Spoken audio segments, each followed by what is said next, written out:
Meus irmãos, alegria estarmos mais uma vez na casa do Senhor para aprendermos daquilo que o Senhor separou para nós.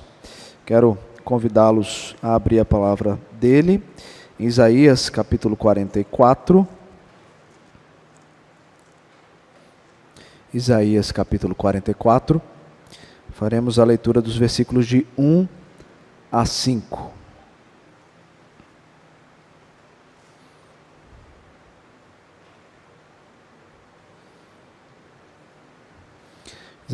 Isaías 44, os versículos de 1 a 5. Assim diz a palavra do nosso Senhor. Agora, pois, ouve, ó Jacó, servo meu, ó Israel, a quem escolhi. Assim diz o Senhor, que te criou e te formou desde o ventre, e que te ajuda. Não temas, ó Jacó, servo meu, ó amado, a quem escolhi. Porque derramarei água sobre o sedento e torrentes sobre a terra seca.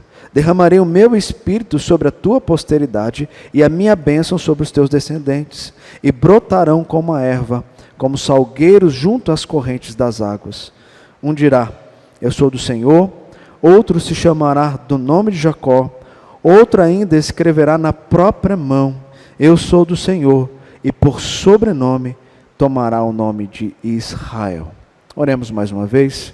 Deus querido, em tua presença nós nos achegamos, após a leitura da Tua Palavra, em um momento litúrgico em que apresentamos diante do Senhor a nossa adoração. Como resposta queremos ouvir a Tua voz. Use o Teu servo para edificar, por meio da Tua Palavra, as nossas vidas. É o que nós oramos e te pedimos nesse momento, em nome de Jesus. Amém. Crianças, vamos fazer o nosso desenho.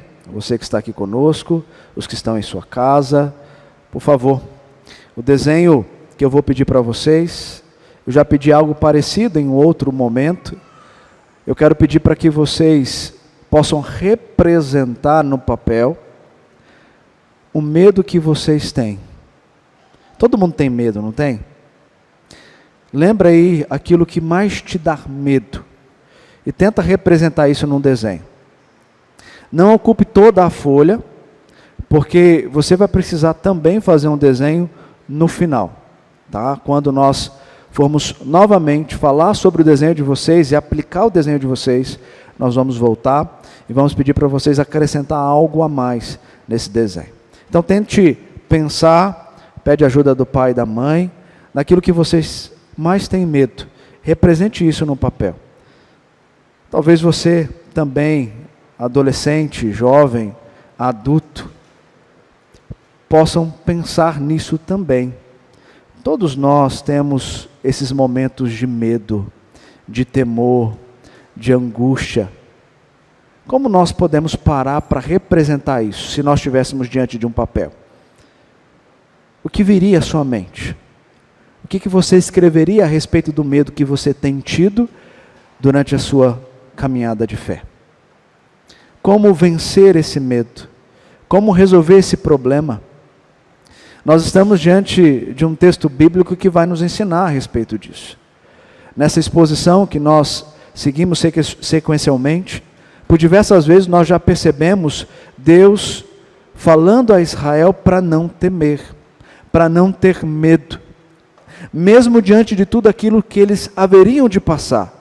E Deus mostra que eles passariam pelo juízo dele, pela justiça dele, colocando uma outra nação, subjugando o seu povo, levando para um cativeiro babilônico, permanecendo ali por 70 anos, justamente porque eles desviaram da aliança, desviaram dos mandamentos do Senhor, e por isso Deus haveria de puni-los.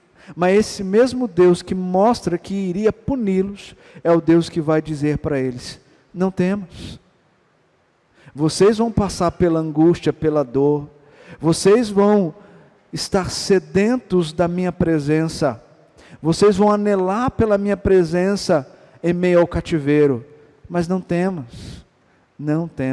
porque eu sou contigo. E por diversas vezes o Senhor tem falado isso comigo e com você. A palavra dele para nós é, não temas.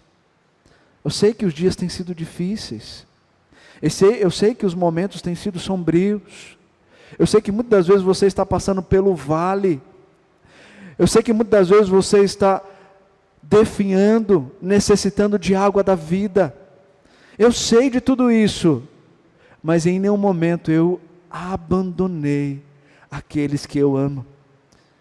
E por isso Ele novamente vem nos dizer: não temas. Eu não sei como está o seu coração e o que você está passando, mas o Senhor conhece. E a palavra dEle é: não temas. E sabe por que não temas? Porque nós temos algo maravilhoso já em nós, se somos filhos de Deus. Deus está prometendo para Israel o Espírito Santo. O Espírito Santo como aquele que haveria de vir para de uma vez por todas levar Israel a cumprir com o propósito que Deus estabeleceu ao criar e formar esse povo. Coisa que eles não estavam conseguindo durante a caminhada deles. Por diversas vezes eles abandonaram a Deus, mesmo Deus não abandonando a eles. Mas Deus agora promete algo maravilhoso. Ele promete o Espírito Santo, porque o Espírito Santo é aquele que de fato fará com que esse povo cumpra com o propósito que Deus criou e formou. Eles vão cumprir o propósito, não porque eles conseguem, mas porque o Espírito Santo estará com eles e conduzirá durante essa caminhada. O Espírito Santo está conosco. Nós temos o Espírito Santo da promessa e nós podemos vencer as nossas lutas, não porque temos força, mas porque o Espírito Santo habita em nós. Assim como Paulo pôde descrever em sua caminhada, nas suas lutas, que já não era ele mais que vivia em si mesmo, mas o Espírito Santo que vivia e movia ele, assim também nós podemos declarar, a partir do momento que passamos a ter uma experiência real e verdadeira com Ele, com o Espírito Santo. O texto vai nos direcionar nesse caminho. Nós vamos aprender que Deus faz isso porque Ele nos ama. Deus faz isso porque sem o Espírito Santo nós não conseguiremos caminhar diante da promessa que Ele estabeleceu e que nos dará no final da nossa vida. E Ele vai mostrar que quando o Espírito Santo vem habitar em nós, tudo muda. Nada continua o mesmo. E essa mudança é tão radical e é tão expressiva que não somente eu, mas todos que estarão diante de mim poderão perceber que há algo novo, que há algo diferente, que há uma luz reluzente e vão desejar conhecer o que está passando com você. Essa promessa Deus deu para Israel e nós sabemos que de fato ela é assim, porque nós já desfrutamos dela. É isso que nós vamos aprender a olhar para esse texto. Como caminhar diante desses dias difíceis, não temendo e confiando plenamente no Deus vivo e verdadeiro. Ele vai trazer essa mensagem para Israel, após dizer para eles que eles seriam punidos porque eles estavam adorando outros deuses. Se vocês conseguirem lembrar do sermão passado, nós pregamos os versículos de 22 a 28, e ali na exposição nós mostramos que somente pela misericórdia do Senhor é que nós somos alcançados e salvos, porque por nós mesmos nós não temos mérito algum para receber a salvação, mas por amor e por misericórdia e graça Ele nos dá esse presente, um presente que Ele dá e não pode ser tirado, e esse presente Ele veio somente pela graça e pela misericórdia dEle, porque nos versículos aqui anteriores, Deus está dizendo para Israel que eles estavam cultuando a Ele, mas de uma maneira que Deus não estava aceitando o culto, e eles ainda estavam cansados dos ritos que eles precisavam fazer, e diziam que isso já estava pesaroso, e por conta disso eles estavam cansados de cultuar a Deus, e tudo isso porque o coração não estava no culto. E pelo coração não estar no culto, eles não conseguiam adorar de fato, de verdade. Mas Deus vem e mostra para eles que não são eles que estão cansados do Senhor, mas é o Senhor que está cansado deles. E porque o Senhor está cansado deles, é porque eles estão com o coração voltado para outras coisas do que verdadeiramente o Deus vivo e verdadeiro. E muitas vezes nós estamos assim, nós nos achegamos na igreja com o coração em outro lugar e não nele. E a nossa adoração não é uma adoração que ele de fato recebe. E não recebe por quê? Porque nós não estamos nele, adorando em espírito e em verdade. E Deus mostra que isso entristece. E Ele não deixa isso por menos. Ele derrama juízo, justiça, para que o povo possa aprender que sem Ele e sem caminhar com Ele não há adoração, não há de fato comprometimento. E Ele mostra que esse povo deveria passar pelo cativeiro, e justamente eles deveriam passar pelo cativeiro, por quê? Porque eles estavam desviando dos princípios de Deus. Muitas vezes nós sentimos a dor do pecado, nós sentimos o peso da mão de Deus, e tudo isso porque Deus está mostrando que nós precisamos mudar, deixar o pecado para viver diante da graça.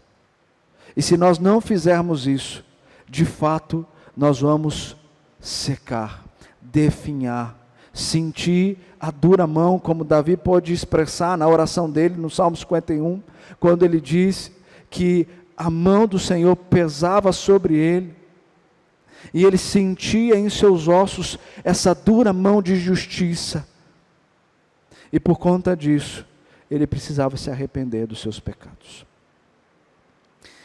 Em primeiro lugar, nós vamos aprender aqui, queridos, que se nós não buscarmos o Senhor, e não vivermos diante da sua presença, de fato nós vamos ter o que temer. Nós de fato teremos os motivos para termos medo, mas se nós estivermos na presença dEle, não teremos o que temer, porque o Espírito Santo habita em nós, e por habitar em nós, Ele nos consola, nos dirige mediante a palavra de Deus. Então os versículos de 1 a 2 vão nos mostrar o tamanho do amor de Deus. E esse amor é expresso na aliança que Ele estabelece com esse povo. O povo vai para o cativeiro, mas Deus ama tanto esse povo, que envia o cativeiro para que eles pudessem aprender que há somente um único Deus, e que eles deveriam voltar para a presença dEle, e por esse amor a esses a quem Ele escolheu, Ele vai, no determinado momento, trazê-los novamente para cumprir o propósito dEle. Olha os versículos 1 e 2. Agora, pois, ouve, ó Jacó, servo meu, ó Israel, a quem escolhi. Assim diz o Senhor, que te criou, te formou desde o ventre e que te ajuda. Não temas, ó Jacó, servo meu, ó amado, a quem escolhi.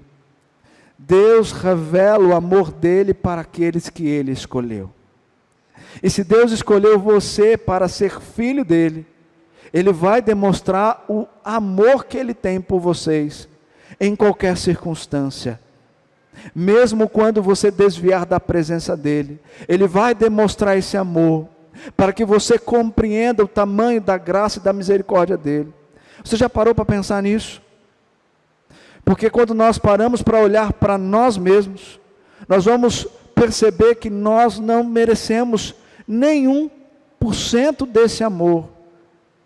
E graças a Deus por nós não merecemos nada desse amor. Mas Ele nos dá o amor justamente porque nós não merecemos. Justamente porque nós não temos mérito, Ele nos dá esse amor. E esse amor nos constrange de tal maneira que nós podemos nos achegar a Ele, arrependidos, clamando por perdão, e ser novamente restabelecido à presença dEle, da mesma forma, ou melhor, de uma forma melhor ainda, quando Ele nos perdoa. Pare para pensar quantas vezes Deus já te perdoou, só nessa semana, talvez só hoje. Existe outro Deus, existe outro que possa fazer isso por nós? Não existe. Somente há um único Deus que pode fazer isso por mim e por você. E Ele faz isso justamente porque Ele decidiu nos escolher. Olha que maravilha. Se você tivesse méritos a chegar a Ele, você não iria. Mas por você não conseguir chegar até Ele, Ele vai até você. Por quê? Porque Ele decidiu fazer você um filho dEle. E você pode desfrutar da presença real e verdadeira desse Deus. Por quê? Porque Ele ama. Olha para a história de Israel. Quantas e quantas vezes Deus levanta os seus profetas para falar que esse povo estava distante da aliança que Ele havia estabelecido. Quantas e quantas vezes Deus mostra para Israel que eles precisavam se arrepender e caminhar na direção dos mandamentos dEle, de obedecer os princípios. E Deus por diversas vezes falava a eles, antes mesmo deles pecarem. Mas mesmo assim eles iam e pecavam e se distanciavam, e Deus por graça e misericórdia ia lá, levantava o seu profeta para dizer, vocês serão punidos, mas mesmo assim eu vou derramar graça. Essa é a dinâmica do Evangelho, essa é a dinâmica de Deus. Se você parar para olhar, desde Gênesis capítulo 3, Deus vem mostrando e fazendo isso com aqueles a quem Ele escolhe. Se você olhar para o capítulo 3, que nós temos ali, de Gênesis, a queda, o homem e a mulher, persuadidos pela serpente, Deus vai e pune eles. Mas você pode perceber que após a punição, Deus vem e mostra graça. Deus disse que a serpente iria rastejar e seria punido por conta disso. Mas Deus vai e mostra que Ele enviaria aquele que pisaria na cabeça da serpente. Esse é Cristo. Esse de fato é o Messias. Graça. Deus mostra para a mulher que ela sentiria as dores do parto, isso consequência do pecado, mas consequentemente Ele diz que das dores do parto você terá um filho, e o filho é herança, é bênção, é graça. Deus mostra para o homem que ele seria punido, tendo que suar para o trabalho, tendo que suar para trazer o alimento, mas o trabalho, diferente de como muitos pensam, o trabalho não é a punição, o suor sim, o trabalho é a bênção. E Deus faz isso constantemente. Na mensagem anterior nós mostramos que Deus iria punir esse povo, mas lá no versículo 25 Ele mesmo diz, no capítulo 43, eu mesmo sou que apago as tuas transgressões, e por amor de mim e dos teus pecados não me lembro. Ele vai mostrar que Ele vai entregar esse povo ao opróbrio, versículo 28, 43, pelo que profanarei os príncipes do santuário, e entregarei Jacó à destruição, Israel ao opróbrio. Porém, ele vem agora nos versículos 1 e 2 dizer que ele ama esse povo que ele criou, que ele formou para um propósito. Mesmo distante desse propósito, ele vai dizer para esse povo, não temas, vocês passarão pelo juízo, mas eu vou resgatá-los, para que vocês possam novamente estar na minha presença. E tudo isso porque eu amo aqueles a quem eu escolhi, e esse amor está estabelecido, não porque vocês merecem, mas porque eu amo os meus próprios preceitos, os meus decretos, tudo aquilo que eu estabeleci como plano eterno. Deus ama, e graças a Deus por Ele nos amar, graças a Deus porque esse amor de fato nos dá vida, esse amor de fato nos transformou para uma viva esperança. Então, quando nós nos afastamos de Deus e passamos a viver pelos nossos pecados, de fato nós vamos ter muito medo, nós vamos ter muitas dificuldades. Mas quando nós nos arrependemos dos nossos pecados e voltamos para Ele, Ele nos faz novo. E esse novo que Ele faz em nós, nos leva a olhar com uma outra perspectiva o medo, o problema, as dificuldades. E vencê-las pelo poder do Senhor. Então, em primeiro lugar, o texto vai nos ensinar que é por amor, somente por amor, que Ele vai nos dar algo novo. E que algo novo Ele vai dar. A promessa aqui é do derramar de água da vida.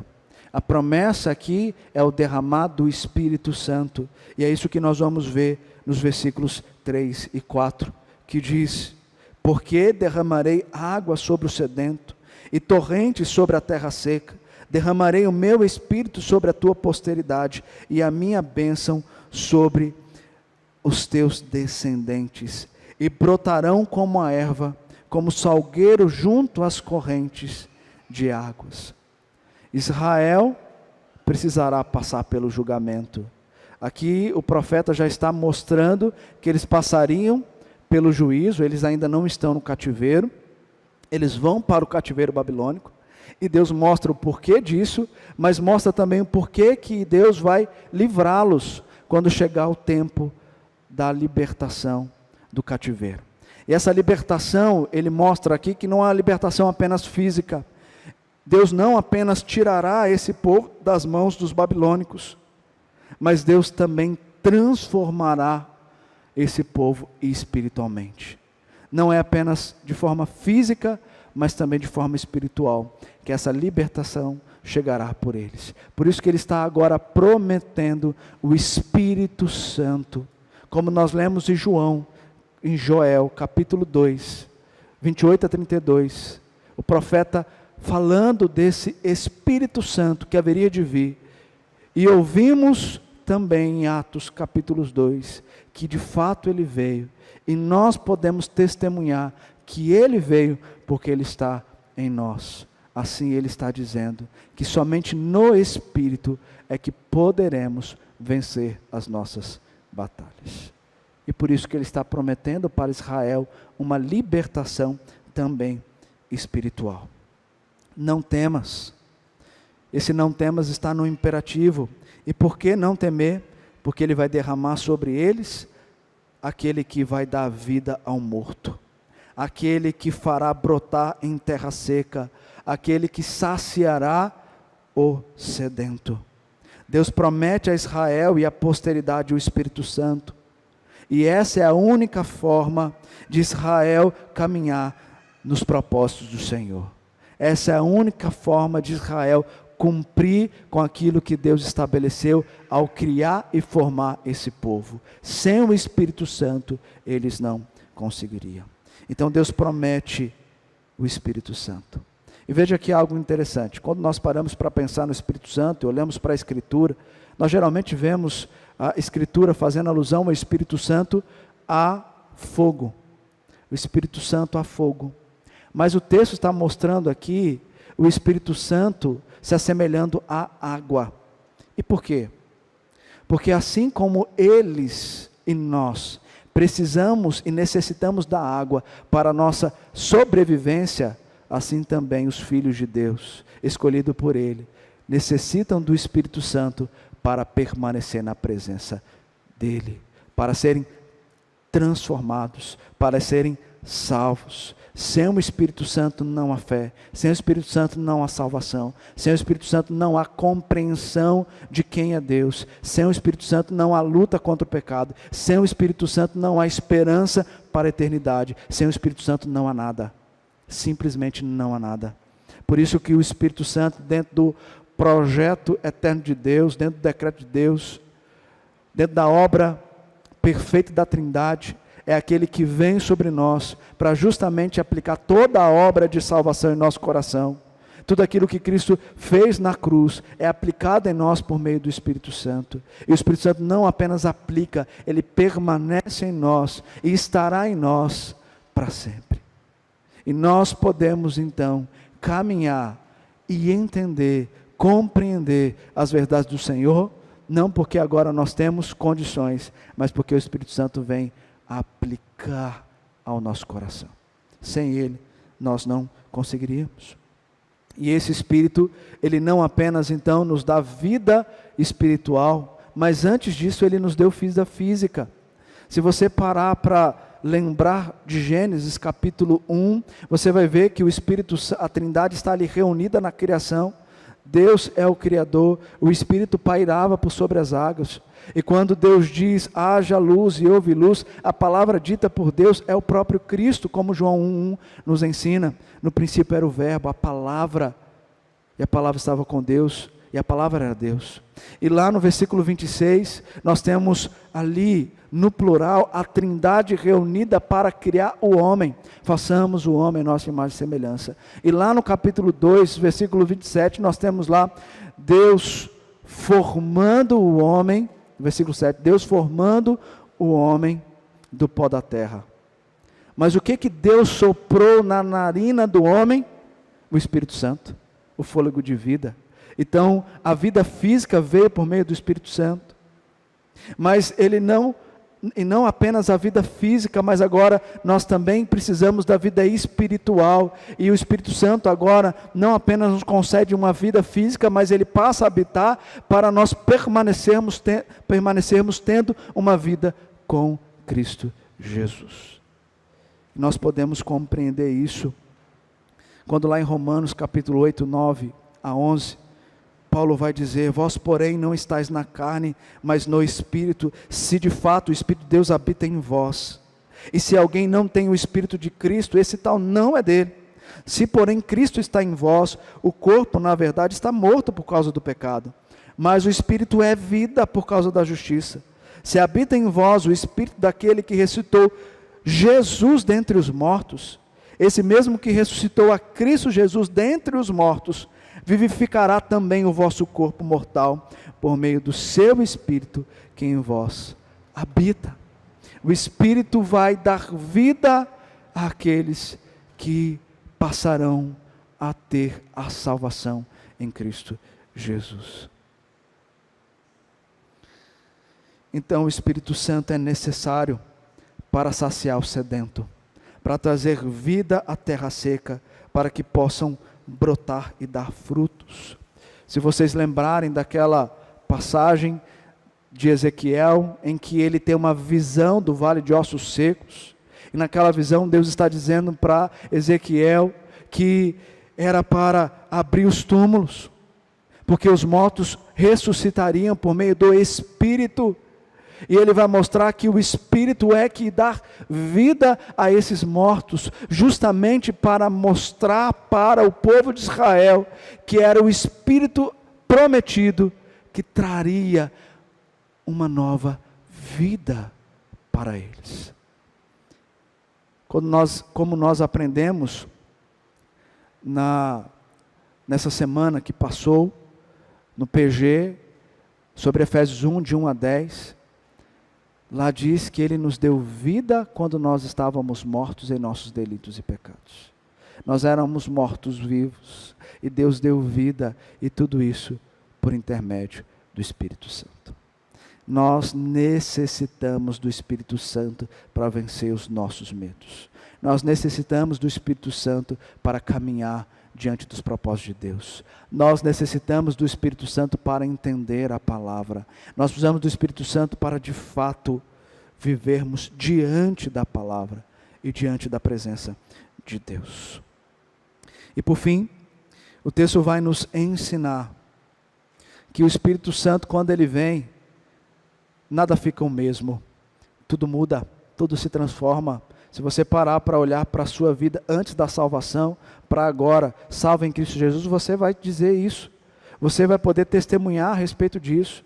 Porque você não é a mesma pessoa que você era antes de conhecer a Cristo. Você é outra. Talvez precisa de um reavivamento no seu coração, mas você é outra pessoa. E é isso que o Espírito Santo faz quando ele chega, quando ele habita, ele muda, ele transforma, nada continua o mesmo. É isso que ensina a Escritura e é isso que o Espírito Santo faz. E é isso que Deus está dizendo que acontecerá com Israel, com Jacó. Versículo 5, um dirá, eu sou do Senhor. Outros chamará o nome de Jacó. O outro ainda escreverá na própria mão, eu sou do Senhor. E por sobrenome tomará o nome de Israel. A promessa aponta para o derramado do Espírito Santo.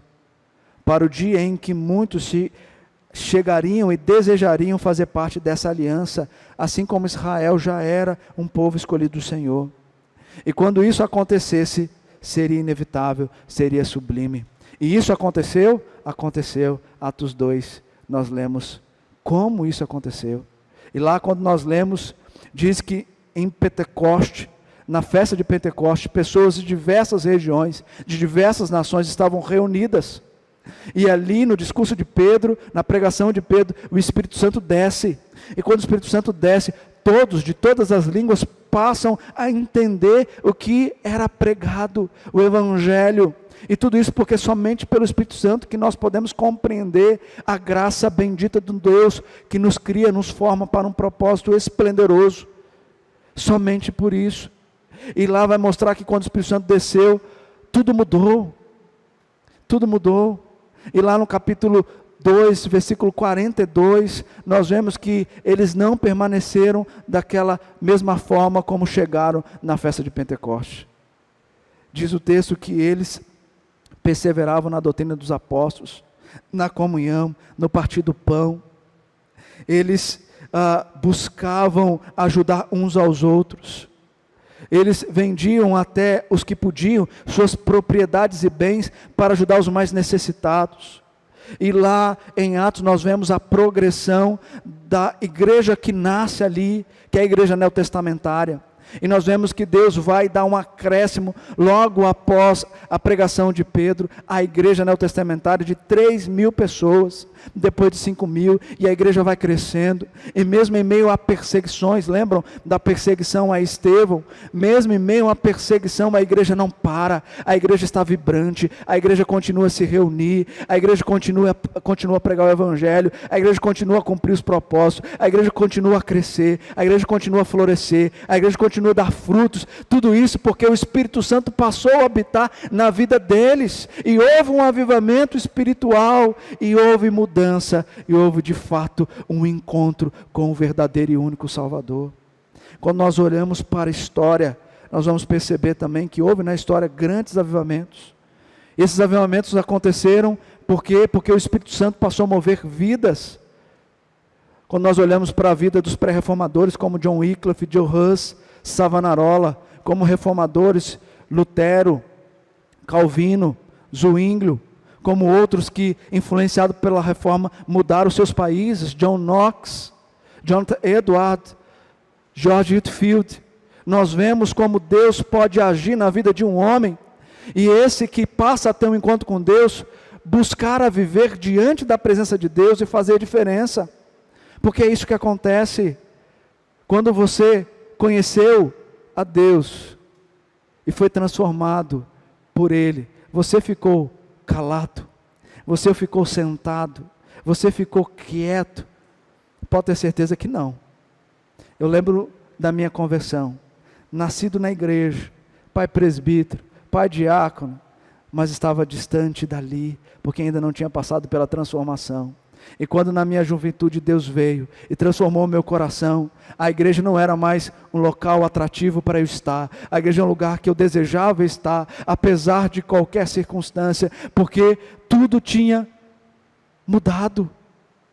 E eu lembro que eu saía nas ruas e falava para os meus amigos de Jesus, e o pastor precisava me segurar e falar: calma, você está muito radical, calma, vamos aprender mais a palavra. Mas não deixe de falar de Jesus mesmo, porque essa transformação é uma transformação que te trouxe da sepultura para a vida, e essa vida precisa ser contagiada por onde passar. E é isso que o Espírito Santo faz em nós. Mas muitas vezes a igreja está se perdendo, por quê? Porque aqueles que tiveram essa experiência com o Espírito Santo, começaram a viver pelos seus pecados, e se distanciaram de Deus. E por conta disso, precisam de um avivamento em seus corações. Nós temos visto muitos pastores fazendo conferências de avivamento e pregando sobre isso, porque de fato nós estamos precisando de passar por um avivamento, mas nós temos que entender que o avivamento que nós precisamos passar, não é um avivamento como Jonathan Edwards experimentou, como George Whitefield experimentou, não é como esses grandes avivamentos que já vemos na história, como na Coreia do Sul, entre outras regiões. Não, esse avivamento tem que acontecer, sabe aonde? Aqui dentro, em nosso coração. Nós vemos muitas pessoas buscando ler esses grandes homens e aprender com a vida deles, com a biografia deles, a ser crentes. Isso é bom, isso é legal, tem que fazer mesmo, tem que ler esses grandes homens do Senhor. No entanto, nós precisamos entender que não é a experiência dele que vai mudar a minha experiência, mas é o Espírito Santo por meio da palavra que vai mudar o meu coração. E não adianta eu querer fazer o que eles faziam, orando 3, 4, 5, 10, 15 horas, que eu vou mostrar que de fato eu sou um homem e uma mulher piedosa, mas é de fato tendo o coração compungido e contrito diante de Deus. É somente dessa forma que nós passaremos e viveremos um verdadeiro avivamento. O avivamento começa aqui.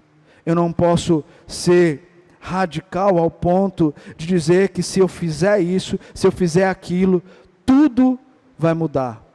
Mas se o meu coração não estiver disposto a isso. E que nós vemos muitas vezes pessoas buscando viver o que outros viveram, achando que assim haverá mudança na igreja. Mas a atitude fora da igreja é outra. Por quê?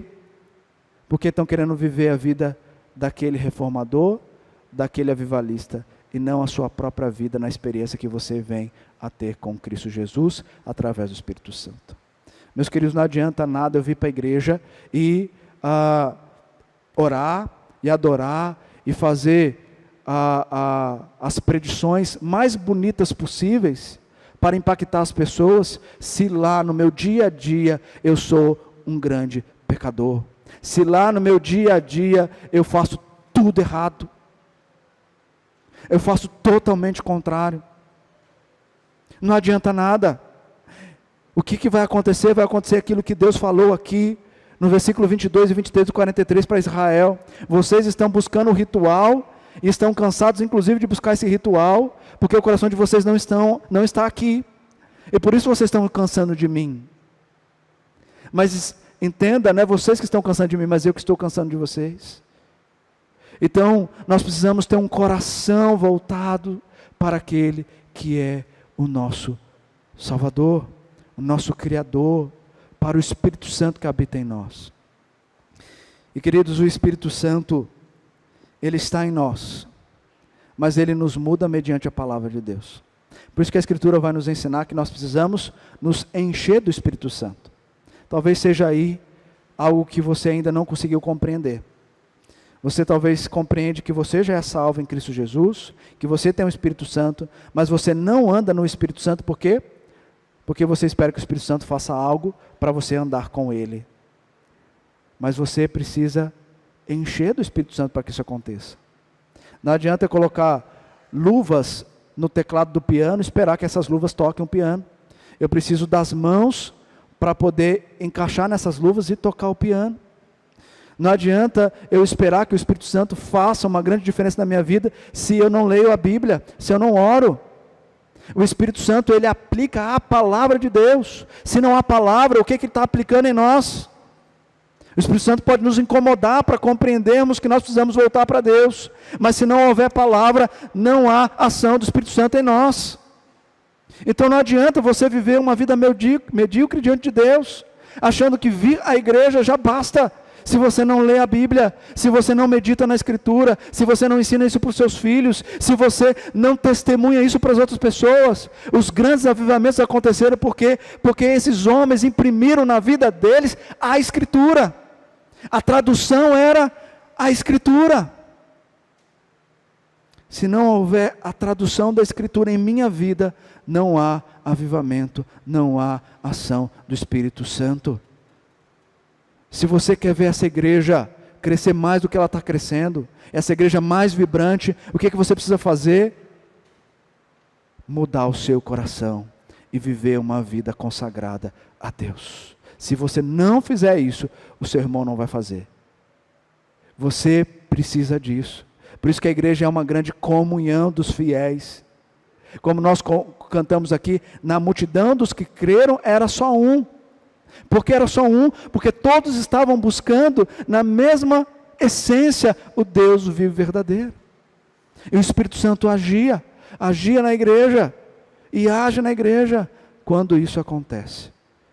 Por isso que na comunhão, quando o irmão está com dificuldade, nós precisamos estender a mão e ajudar para que ele possa caminhar juntamente com você, porque o corpo precisa de todos os membros, e assim é a igreja vibrante, a igreja de Cristo, a igreja que vive diante do Espírito Santo. É isso que a Escritura nos ensina, e é isso que nós aprendemos nesse texto. E por fim, quero apenas lembrar os irmãos, aplicando agora às crianças, e lembrar os irmãos o que nós aprendemos, e terminar então a nossa exposição. Crianças, nós pedimos para que vocês pudessem desenhar aquilo que causava medo em vocês. E o que nós falamos aqui é que o medo pode ser vencido. Ele pode ser vencido. Isso não quer dizer que em nenhum momento você não vai ter medo. Você vai ter o medo, mas você pode vencer o medo. Por quê? Porque o Espírito Santo, ao habitar em você, e você ler a palavra, fazer oração, Ele vai conduzir o seu coração a não ter medo mais. Meu irmão e minha irmã, para vencermos o medo, nós temos que andar no Espírito, como Gálatas ensina, e jamais satisfazer as concupiscências da carne. Se nós andarmos no Espírito, nós vamos vencer os medos. Nós vamos, de fato, vencer as nossas lutas. No Espírito, nós venceremos. A Escritura nos ensinou hoje a olhar para a história de Israel, que Deus ama aqueles a quem Ele escolheu. Em sua soberania, Ele então planejou criar, eleger e salvar, e o seu amor é revelado a nós ao enviar o seu Filho Jesus para realizar essa obra de salvação. E o Espírito vem e aplica em nosso coração, e Ele não apenas faz isso, Ele torna em nós um guia, Ele torna em nós o consolador, Ele torna em nós de fato o selo e o penhor da nossa herança. Ele é a viva esperança. Nós aprendemos também que o Espírito da vida, que já foi derramado em nosso coração, na vida dos eleitos, Ele não nos deixa da mesma forma. No entanto, nós temos que buscar a palavra de Deus, para que, cheio do Espírito, Ele possa mudar a nossa vida, mudar a nossa história e fazer diferença em nosso coração. E por fim, o texto aponta também para algo importante, que é a evangelização. Como nós vemos no versículo 5, quando o Espírito Santo veio, um buscava ter o nome de Israel, outro buscava ter o nome de Jacó, outro buscava ter o nome de Deus. Todos queriam desfrutar da mesma aliança. E tudo isso aconteceu por quê? Porque o Espírito Santo estava ali fazendo diferença. Então o texto aponta para a evangelização, porque quando nós somos transformados, nós não ficamos parados, nós queremos mostrar às pessoas essa transformação, e nós temos que continuar, porque esse é um dever que Deus comissionou a sua igreja. Nós temos que continuar evangelizando, para que a igreja cresça, por obra divina, ela frutifique para a honra, louvor e glória do nome do nosso Deus, e para fazermos diferença nessa sociedade caída e perdida, para mostrar que há solução, e essa solução tem nome, é Cristo Jesus, o nosso Salvador. Que Deus nos ajude, em nome dEle. Amém?